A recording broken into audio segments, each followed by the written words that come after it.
Everyone, I hope आप सभी अच्छे से होंगे। तो चलिए आज का नया टॉपिक स्टार्ट करते हैं, दैट इज़ मैराइन पोल्यूशन, जो कि क्लास 12th एनवायरमेंटल साइंस जेके बोस का टॉपिक है फ्रॉम सेकेंड यूनिट, जिसका ये थर्ड सब यूनिट है। तो चलिए स्टार्ट करते हैं। इससे पहले मैंने यूनिट फर्स्ट एनवायरमेंटल साइंस का जो सारे टॉपिक्स है वो प्लेलिस्ट एनवायरमेंटल साइंस जेके बोस 12 पे अपलोड किया हुआ है। आई रिकमेंड यू कि वो आप टॉपिक्स देखिए, आपको अच्छे से समझ आएंगे। और मैंने हैंड रिटन नोट्स आपके लिए प्रिपेयर किए हैं ताकि आपको आसानी हो नोट्स बनाने में। ठीक है, तो चलिए स्टार्ट करते हैं। Marine pollution. ठीक, मैराइन पोल्यूशन का क्या मतलब है? मैराइन जो वाटर है ये पोल्यूशन होता है ऑफ वाटर। ठीक, मरीन वाटर का, मरीन वाटर मीन्स कि सॉल्ट वाटर जो डिफरेंट ओशंस या सीज में प्रेजेंट होता है लार्ज अमाउंट में, तो उसका जब पोल्यूशन हो, उसमें जब कंटेमिनेशन हो, तो उसको हम मैराइन पोल्यूशन बोलते हैं। जैसे कि हमें पता है यूनिट सेकंड होली एंड सोली किस पे बेस्ड है? वाटर पोल्यूशन पे। तो उसी का ये सब टॉपिक है, दैट इज मैराइन पोल्यूशन। ठीक, अब हमने देखा यहाँ पे शॉर्टकट में मैराइन पोल्यूशन होता है जहाँ पे ओशन जो बड़ा होता है और सीज में जहाँ पे सॉल्ट वाटर प्रेजेंट होता है उसमें जब पोल्यूशन होगा, कंटेमिनेशन होगा, वहाँ पे हम सॉलिड वेस्ट या डिफरेंट जो लिक्विड या स्लज ऐड करेंगे तो उसको हम बोलेंगे मैराइन पोल्यूशन। यहाँ पे मैं आपको शॉर्टकट में समझा देती हूँ, एक एडिशनल इन्फॉर्मेशन देना चाहती हूँ कि सी और ओशन में क्या डिफरेंस है। ठीक, सी होता है सेम ही है कि वाटर बॉडीज दोनों में वाटर प्रेजेंट होता है, सॉल्ट वाटर, लेकिन क्या है कि सी जो है वो स्मॉल होता है as compare to ocean. Ocean बहुत वास्ट एरिया में प्रेजेंट होता है और सी जो है ये फॉर एग्जांपल ये सी है तो ये एक साइड से लैंड से जो है कवर होगा, इसके एक साइड में हाफ पोर्शन में लैंड होगा और हाफ पोर्शन में इसकी वाटर बॉडी या सराउंडेड बाय वाटर बॉडीज होगा। ठीक, तो इसको बोलते हैं हम सी, मीन्स कि सी शॉर्टकट में ओशन से थोड़ा बहुत छोटा होता है। ठीक, और दोनों में सॉल्ट वाटर प्रेजेंट होता है, इसमें जब पोल्यूशन होगा तो उसको हम बोलेंगे मैराइन पोल्यूशन। ठीक,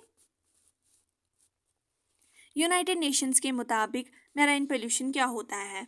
द इंट्रोडक्शन बाय मैन ये पोल्यूशन करता है, ह्यूमन बींग्स, यहाँ पे मैन मतलब इंसान जो है वो जब पोल्यूशन करेंगे, ठीक, इंट्रोड्यूस करेंगे वेस्ट या स्लज, ठीक, डायरेक्टली और इनडायरेक्टली, मीन्स कि या तो वो डायरेक्टली उसमें डंप करेंगे या इनडायरेक्टली उनकी वजह से उसमें वेस्ट हो जाता है।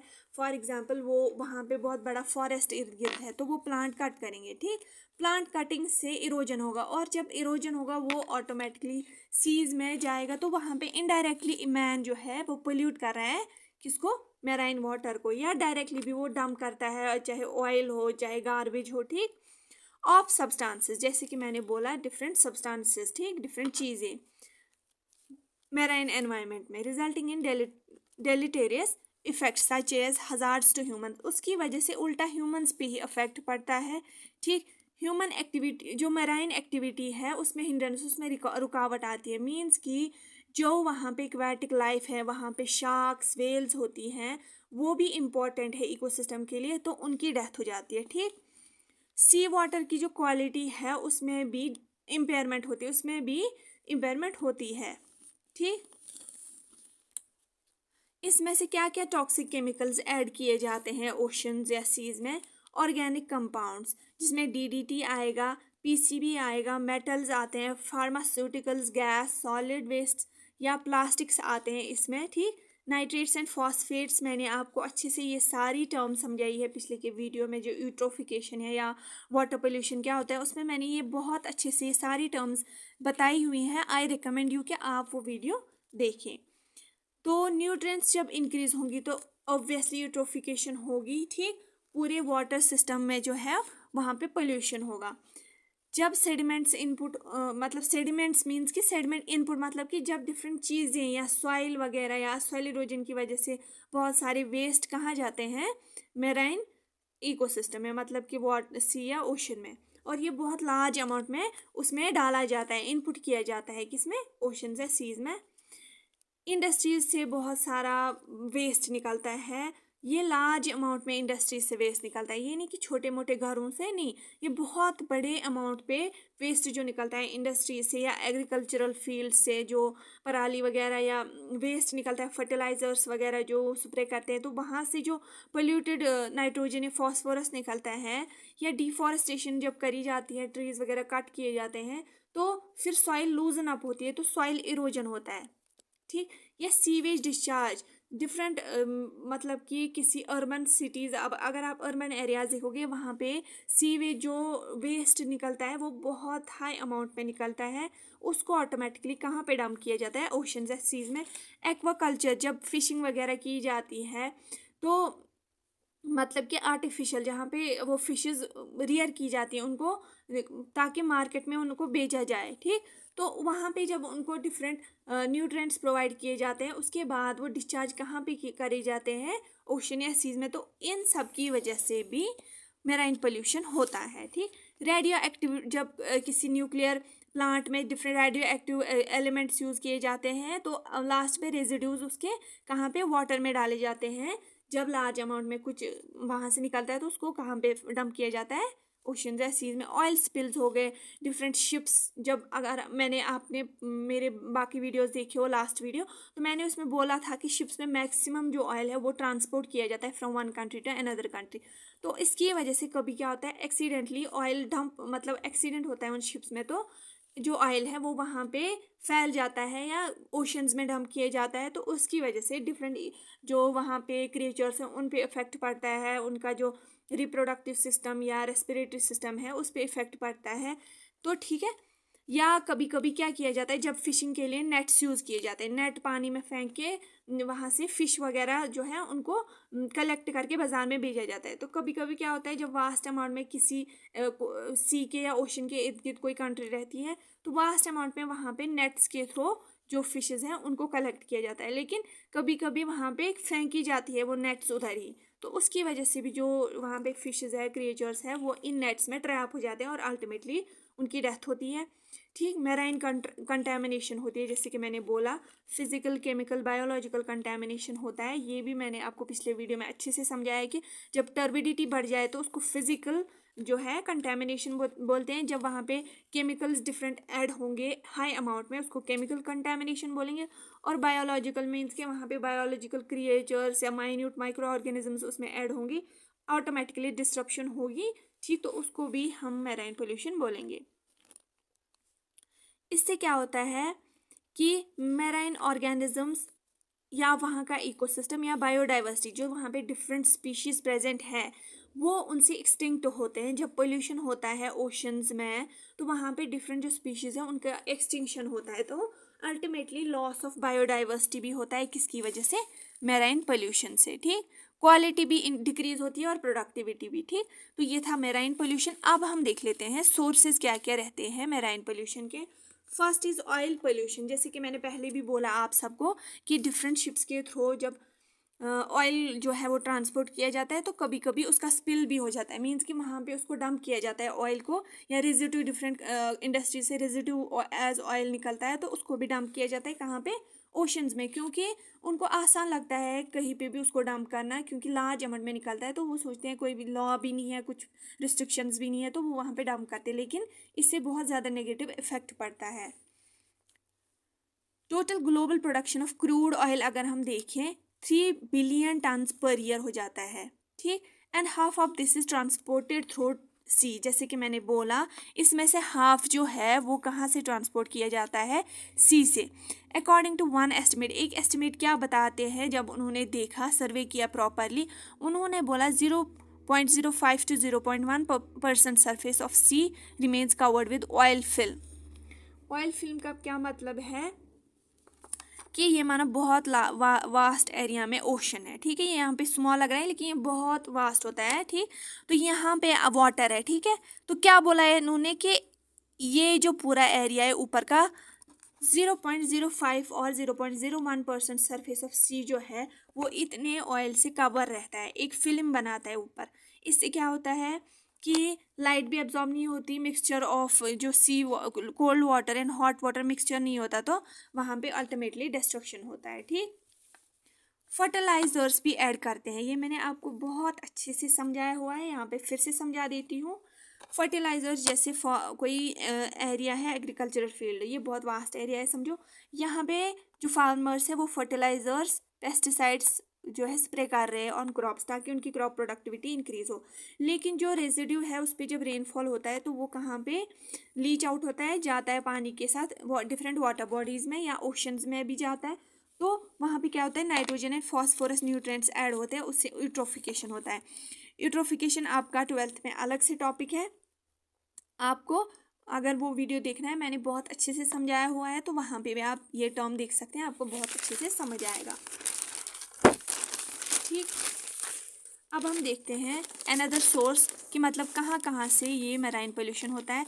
सीज ऑफ गार्बेज, मतलब कि यहाँ पे क्या मतलब है, बहुत अमाउंट में जब गार्बेज जब वेस्ट निकलता है, चाहे इंडस्ट्रीज से निकलता हो या अर्बन सिटीज से निकलता हो, मैक्सिमम क्या क्या निकलते हैं वहाँ से, बैग्स, कोई waste as a waste bags निकलते हैं कटे हुए, मतलब पुराने बलून्स, गिलास, बोटल्स, शूज़, पैकेजिंग मटेरियल्स, ये जब घरों से हमारे निकलते हैं सिटीज़ से तो ये क्या करता है, ये फिर ऑटोमेटिकली सीज या ओशंस में जाता है। जब डिफरेंट स्ट्रीम्स नदियों में गए, नदियों से मिलके वो ऑटोमेटिकली अल्टीमेटली ओशंस या सीज में अपना वाटर डिस्चार्ज करते हैं। ठीक, तो ये जो प्लास्टिक है ये ऑटोमेटिकली माइक्रोप्लास्ट छोटे छोटे पीसेस में कट जाता है, ये डिग्रेड नहीं होता क्योंकि प्लास्टिक नॉन बायोडिग्रेडेबल होता है, लेकिन ये कट जाता है छोटे छोटे पीसेस में। किसकी वजह से, जब इन पे सनलाइट पड़ती है या वेव्स ऑफ ओशंस इन पे मतलब जब ये वेव्स ऑफ ओशन में फ्लो करते हैं तो ये कट जाते हैं छोटे छोटे पीसेस में। तो ऑटोमेटिकली जब ये छोटे छोटे पीसेस फिशेस वगैरह छोटी छोटी खाती हैं, उनको बड़ी फिशेस खाती हैं, तो फूड चेन में ये एंटर होते हैं। इवेंचुअली इनको उनकी बॉडी में ये जो है एक्यूमुलेट होते हैं, ये सारा डस्ट, ये सारा गार्बेज, तो इनको लगता है 400 ईयर्स क्या डिग्रेड होने में। तो यहाँ पे आपने देखा कितना अफेक्ट होता है ऑन एक्वाटिक क्रिएचर्स, उनकी रिप्रोडक्टिव जो है लाइफ है वो उसमें प्रॉब्लम आती है। ठीक, तो ऐसे से बहुत सारी प्रॉब्लम्स होती है, बायोडाइवर्सिटी लॉस होती है। ठीक, उनका ब्रीदिंग पैसेज ब्लॉक हो जाता है, किसी के जहाँ से वो इनहेल करते हैं उन पे प्लास्टिक रहता है, कोई चीज़ रहती है तो उनकी ब्रीदिंग पैसेज ब्लॉक होती है। स्टमक में गया तो वहाँ पे स्टमक उनका ब्लॉक होता है इन वेल्स, डॉल्फिन और टर्टल्स, उनको चोक हो जाता है, जैसे उनके गले में फंस गया तो खांसी वगैरह आ जाती है, तो चोकिंग ऑफ मैराइन एनिमल होती है because of the garbage. Sometimes garbage क्या करता है, comes back to shore where it pollutes beach and other coastal habitat. For example ये सी है कोई, इसके जो यहाँ पे कोस्टल एरिया ये लैंड है, ठीक, ये सॉइल है, तो यहाँ पे बीच है जहाँ पे टूरिस्ट आते हैं, तो ये क्या करते हैं, जब यहाँ पे ये फेंका गया तो ये वेव्स के थ्रू जब इसमें वेव्स उठती है तो वो इस गार्बेज को यहाँ पे लाती हैं, तो ये टूरिस्ट डेस्टिनेशन भी अब नहीं रही और यहाँ पे क्या होता है, ये पोल्यूटेड एरिया हो जाता है, ये कोस्टल एरिया। ठीक, वहाँ पे भी हैबिटेट जो वहाँ पे कोस्टल एनिमल्स है या स्पीशीज़ हैं उन वहाँ पे भी वो एक्सटिंक्ट हो जाते हैं। ठीक, सीवेज डिस्पोजल, बहुत लार्ज अमाउंट में सीवेज जो है उसको डिस्पोज किया जाता है, कहाँ पे, ओशंस में। अनट्रीटेड सीवेज मीन्स कि जो सीवेज निकलता है, गंदा लिक्विड निकलता है, 80% ऑफ सीवेज जो है वो अर्बन सीवेज होता है, मीन्स कि सिटीज़ से निकलता है, तो वो अनट्रीटेड होता है। मेडिटेरेनियन सी में ऐसा देखा गया है 80% ऑफ जो सीवेज है वो कहाँ से आता है, सिटीज़ से, उससे यूट्रोफिकेशन होता है। ठीक, and now is thermal pollution.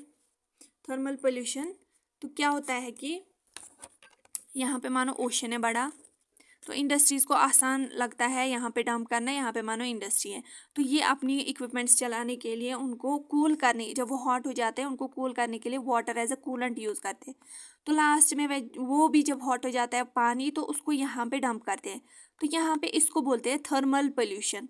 जब गर्म पानी यहाँ पे क्रिएचर्स थे, फिशेस वगैरह थी, ठीक है, वो अपना यहाँ पे मतलब कि फंक्शन कर रहे थे प्रॉपरली, लाइफ साइकिल अपना उधर था उनका इस वाटर टेम्परेचर में। ठीक, मानो 20 तो डिग्री सेल्सियस, 20 डिग्री सेल्सियस यहाँ का पानी का टेम्परेचर है, तो यहाँ से 100 डिग्री सेल्सियस का पानी आया यहाँ से बहुत अमाउंट में, तो यहाँ पे क्या होता है, डिस्ट्रप्शन इन फंक्शनिंग, यहाँ पे इनमें डिस्ट्रप्शन हो जाता है और इसकी वजह से ये जो क्रिएचर्स है इनकी डेथ होती है और थर्मल पोल्यूशन इसको बोलते हैं। ठीक, तो ये भी एक रीज़न है मैराइन पोल्यूशन का, जहाँ पे गर्म पानी आया, गर्म पानी में ऑक्सीजन लेवल कम होती है और जो कोल्ड होता है उसमें ऑक्सीजन लेवल ज़्यादा होती है। जब गर्म पानी आया इसमें ऑक्सीजन कम है तो ऑटोमेटिकली सफोकेशन होती है लिविंग क्रिएचर्स में जो वो पानी में होते हैं। टॉक्सिक केमिकल्स जब डिफरेंट ऐड किए जाते हैं, पेस्टिसाइड्स, केमिकल्स, ठीक, रेडियो एक्टिव वेस्ट जब इसमें ऐड किया जाता है तो उसको भी मैराइन पोल्यूशन, वो भी रीज़न है एक या सोर्स है मैराइन पोल्यूशन का। अब इम्पैक्ट देख लेते हैं हम, मतलब कि क्या इम्प्रेशन रहेगा on different aquatic creatures. Acute effect क्या रहेगा, सडन इफेक्ट क्या रहेगा, जब सडनली कोई बहुत गर्म पानी ओशन में डंप किया गया, ठीक, या बहुत लार्ज अमाउंट में वेस्ट डंप किया गया ओशन में, तो उससे क्या होता है, मास मोर्टेलिटी, मीन्स कि वहाँ पे फिश पॉपुलेशन हुई बहुत हाई अमाउंट में, तो उनकी हो जाती है डेथ, मास मोर्टेलिटी, मर जाते हैं वो बहुत हाई तादाद में, ठीक, लार्ज स्केल में उनकी डेथ हो जाती है। तो मैराइन इकोसिस्टम जो है वो उसमें इम्बैलेंसमेंट होता है, या कभी कभी बहुत लार्ज अमाउंट में तेल उसमें डाला गया, ऑयल स्पिल किया गया लार्ज अमाउंट में, तो उससे भी मास मोर्टेलिटी हो जाती है। अब क्रोनिक इफेक्ट क्या होता है कि लार्ज टाइम तक जब इसका इफेक्ट रहेगा, ठीक, जब एक स्पीशीज पानी में है और उनको हर रोज़ वहाँ पे डस्ट मतलब गार्बेज फेंका जाता है या सीवेज वहाँ पे डंप किया जाता है बहुत सालों, बहुत ईयर्स तक, तो वहाँ पे क्या होता है, ग्रोथ हो जाती है उनकी कम, या डिजीज़ वहाँ पे फैलता है, ठीक, उन लिविंग क्रिएचर्स में डिजीज़ फैलता है, उसकी वजह से भी डेथ हो जाती है। अब हम आगे देखते हैं कि क्या क्या इफेक्ट्स रहते हैं इसके।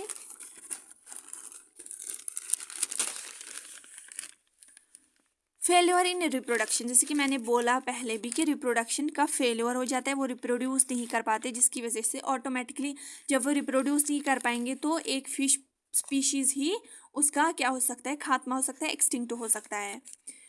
ट्रेस एलिमेंट्स जब इसमें डाले गए, या पॉलीसाइक्लिक एरोमेटिक हाइड्रोकार्बन्स या पॉलीक्लोरिनेटेड बाइफिनल्स जब इसमें डाले जाते हैं वो पानी में, ओशन में, सीज में, तो उससे क्रोमोसोम्स या डीएनए में डैमेज होता है, ठीक, उनके डीएनए या क्रोमोसोम में जब डैमेज हुआ तो अगली स्पीशीज जो है वो डैमेज जो है उनकी रिप्रोडक्शन होगी, ठीक, या एग्स जो है, eggs and early development stage of fishes जो है उसमें भी डैमेज होता है। एग्स जो है उनकी शेल्स वीकन अप होती है, या अगर जिस स्टेज पे मतलब रिप्रोडक्शन होनी होती है वो उससे पहले ही हो जाती हैं, तो ऑब्वियसली जो है उनकी डेथ हो जाती है। बायोमैग्निफिकेशन होती है, जो डिफरेंट पोल्यूटेंट्स हैं वो उनके टिश्यू में जमा हो जाते हैं और उनकी क्वांटिटी एक फूड ट्रॉफिक लेवल से दूसरे फूड ट्रॉफिक लेवल तक बढ़ ही जाती हैं, ऑटोमेटिकली वहाँ पे इकोसिस्टम डिस्टर्ब होता है। ये भी मैंने अच्छे से, ये टर्म पिछले वीडियो में मैंने अच्छे से आप सबको समझाया हुआ है, आप मेरी प्लेलिस्ट पे देखें जिसका नाम है environmental science class 12 GK Bose से, वहाँ पे मैंने बहुत अच्छे से समझाया है। आई रिकमेंड यू आप वो देखें। उसके अलावा ये टॉपिक आपका कहीं पे भी हुआ तो ये वहाँ पे भी हेल्प कर सकता है आपकी।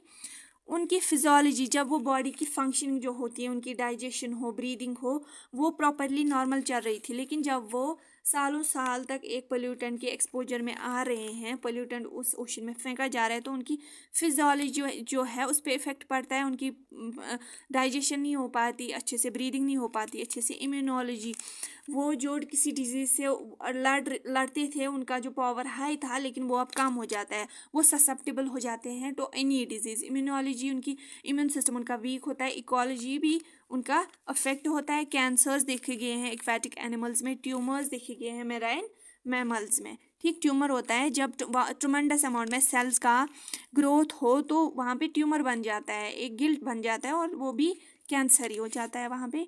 कंट्रोल, अब हम कंट्रोलिंग मेजर्स क्या क्या कर सकते हैं, मतलब कि मैराइन पोल्यूशन को रोकने के लिए हम क्या कर सकते हैं, ठीक। यूनाइटेड नेशन कन्वेंशन जो हुई on the law of seas which took place from 1973 to 1982 laws down a comprehensive regime of law addressed various marine problems। UN convention हुआ, ठीक, कहाँ पे, 1973 to 1982 कन्वेंशन में different ministers of different countries बैठते हैं, वो कुछ डिस्कस करते हैं और एक रिजल्ट पे आते हैं कि हमें क्या करना चाहिए। तो उन्होंने वहाँ पे सीज, जो ओशंस या सीज में डिफरेंट पोल्यूटेंट्स ऐड हो रहे हैं, तो उन्होंने वो प्रॉब्लम वहाँ पे डिस्कस की और उसको रिन्यू करने के लिए, ओशंस को पोल्यूटेड होने से बचाने के लिए उन्होंने वहाँ पे बहुत वेरियस स्टेप्स लिए। ठीक, कन्वेंशन यहाँ पे मैंने डेफिनेशन लिखी है। डिफरेंट मेंबर्स जो मिलते हैं तो वो एक डिसीजन लेते हैं। तो prevention of marine pollution by preventing dumping of waste in sea, London dumping convention हुई थी 1972 में। वहाँ पे बोला गया कि हम कैसे रोक सकते हैं मैराइन पोल्यूशन को। ठीक, डिफरेंट इंडस्ट्रीज या डिफरेंट जो भी अर्बन सिटीज़ से ओशंस पे उनको आसान लगता था डंप करना, तो वहाँ पे भी इन्होंने रोक लगाई, London dumping convention. United Nations environmental programme जो है उन्होंने भी रीजनल सी प्रोग्राम जो है उसको कंडक्ट किया, ठीक, ताकि वो प्रोटेक्ट करे ओशंस को और सीज को, ठीक, और मैराइन रिसोर्सेज को बचाए। इंटरनेशनल मैरीटाइम ऑर्गेनाइजेशन जो है उन्होंने भी ट्रीटीज कंडक्ट की ताकि वो ओशंस एंड सीज को पोल्यूशन से बचाए। International convention for the prevention of pollution from ships of 1973, जिसको मॉडिफाई किया गया 1978 में। इन्होंने बोला कि जो शिप्स वगैरह वो भी प्रिवेंटिव मेजर्स ले ताकि वो ऑयल को स्पिल ना करें इन ओशंस। 1954 में international convention for the prevention of pollution of the sea by oil, इन्होंने भी एक कन्वेंशन आया जहाँ पे जो 1954 में आया, उन्होंने भी रोक लगाई किस पे, मैराइन, ताकि जो ऑयल वगैरह स्पिल करते हैं शिप्स इन सीज, तो उसको भी रोकने के लिए बहुत सारे स्टेप्स लिए गए। उसके अलावा हर कोई कंट्री जिसमें इंडिया भी आती है उसने अपना मैराइन एनवायरमेंटल मॉनिटरिंग प्रोग्राम जो है वो रखा हुआ है, जो मॉनिटर करता है, असेस करता है, मींस एग्जामिन करता है कि मैराइन एनवायरमेंट हमारा ठीक है, हमारे ओशंस जो सीज वगैरह है तो उसमें ज़्यादा इफेक्ट तो नहीं हो रहा, वो ज़्यादा पोल्यूट तो नहीं हो रहा, उस पर इंडिया चेक रख रहा है। National oceanic and atmospheric administration है इंडिया का। National status and trends mussel watch program that started in 1986, ये भी चेक रखता है और एग्जामिन करता है। और आज के टाइम पे डंपिंग ऑफ सॉलिड वेस्ट और effluent is controlled and regulated. India में ये कंट्रोल किया जाता है कि ज़्यादा ओशंस या सीज में डंप ना करें हम क्या, वेस्ट, तो उसको रेगुलेट करता है इंडिया। हर कोई नेशन करता है और इंडिया भी करता है। ईच कंट्री हैज़ गाइडलाइंस, तो हर किसी के अपनी अपनी गाइडलाइंस है कि किस अमाउंट में कोई उसमें डंप कर सकता है और कहाँ तक उनको रोक लगाई जाती है। गाइडलाइंस दिए जाते हैं प्रॉपरली और किस टाइप का डंप वो कर सकते हैं सीज में और किस टाइप का नहीं कर सकते। इंडिया में सेंट्रल पोल्यूशन कंट्रोल बोर्ड है, ये यहाँ पे ग्रुप ऑफ मेंबर्स है और ये चेक रखता है कि एयर पे भी रखता है, वाटर पे भी, सॉइल पे भी, तो ये मैराइन पोल्यूशन पे भी चेक रखता है और गाइडलाइंस देता है इंडिया में। ठीक, तो ये था हमारा आज का मैराइन पोल्यूशन, जिसके हमने बहुत सारे सोर्सेज एंड इफ़ेक्ट्स भी अच्छे से डिस्कस किए। आप सबको ये वीडियो अच्छा लगा तो आई रिक्वेस्ट यू ऑल कि लाइक करें इस वीडियो को, शेयर करें ज़्यादा से ज़्यादा with your friends, classmates, and नए हैं मेरी चैनल पे तो सब्सक्राइब करके जाइएगा। आई वेलकम यू, आपको फ़ायदे ही होगा और हेल्प भी होगी क्योंकि मैंने ये टॉपिक्स बहुत सिंपल रखे हैं, हैंड रिटन नोट्स रखे हैं आपके लिए ताकि आपको नोट्स बनाने में आसानी हो। एंड कमेंट करें पॉजिटिव वे में कि आपको ये वीडियो कैसा लगा। All the best for your exams and thank you so much for watching this video.